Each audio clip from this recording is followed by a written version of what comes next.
Раз, два, три. Здравствуйте, дорогие ребята! Меня зовут Диля Умлабаева, и я актриса Башкирского государственного театра кукол. Моя дочка очень любит сказки перед сном. И сегодня я решила, что сказку я прочитаю не только для нее, но и для всех вас. Присаживайтесь поудобнее, поближе к экранам. Я начинаю. Чернышка и белое перышко. По мотивам сказок народов Европы. У одной мышки был оранжевый носик, а глазки черные, и пятнышки вокруг них тоже черные. Вот и прозвали ее Чернышка. Стояла поздняя осень, когда Чернышка увидела на пожелтевшей траве большое яйцо. «Непонятно, откуда оно взялось», — покачала головой Чернышка. Сбегала она за коляской и отвезла яйцо в дом. Уж очень испугалась, что яйцо может замерзнуть. И правильно сделала. В ночь крупными хлопьями повалил снег и засыпал Чернышкин дом и всю землю вокруг. Пришла зима. А Чернышка, как только вошла, положила яйцо у стола в своей маленькой кухне, растопила камин и только начала готовить похлебку, как услышала: тук-тук, тук-тук-тук. «Я тут, я тут!» «Кто это?» — воскликнула мышка. А яйцо в это время крэк и раскрылось, и Чернышка увидела белого птенца с желтым клювиком. «Ты чей?» — ахнула мышка.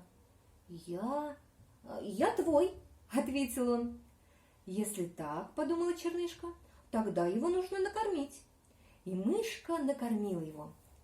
А потом стала думать, кто же родители птенца и как об этом узнать.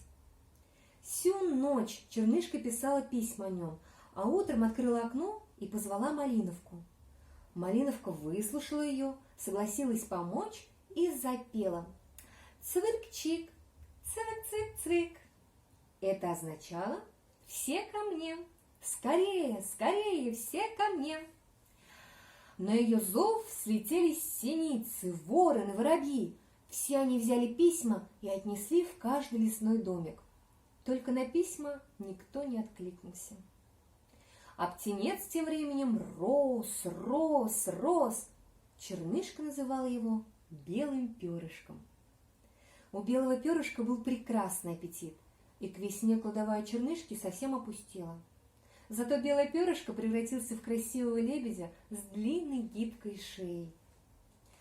Как только растаял снег и земля подсохла, Чернышка стала выводить белое перышко на прогулки.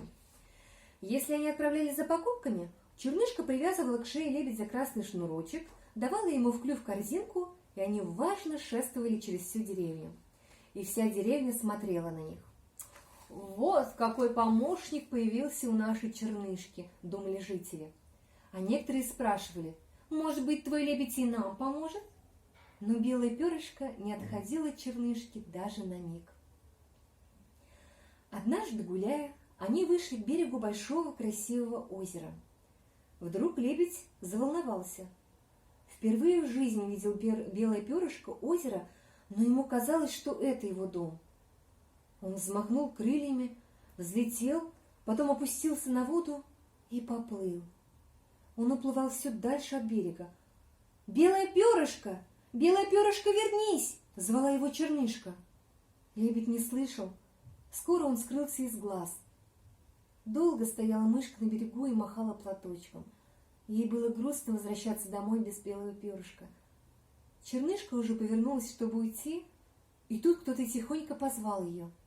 Это был лебедь. Он подплыл к берегу, усадил мышку себе на спину, и они поплыли вдвоем на другой берег, где росли красивые цветы. Мышка поняла: белое перышко наконец нашел свой дом. Мышка часто приходила проведывать лебедя, и он катал ее по своему озеру. Замечательная сказка, да, ребята? Ну а нам пора спать. Сладких снов. Танус йоко. Илама, илама, эсэха.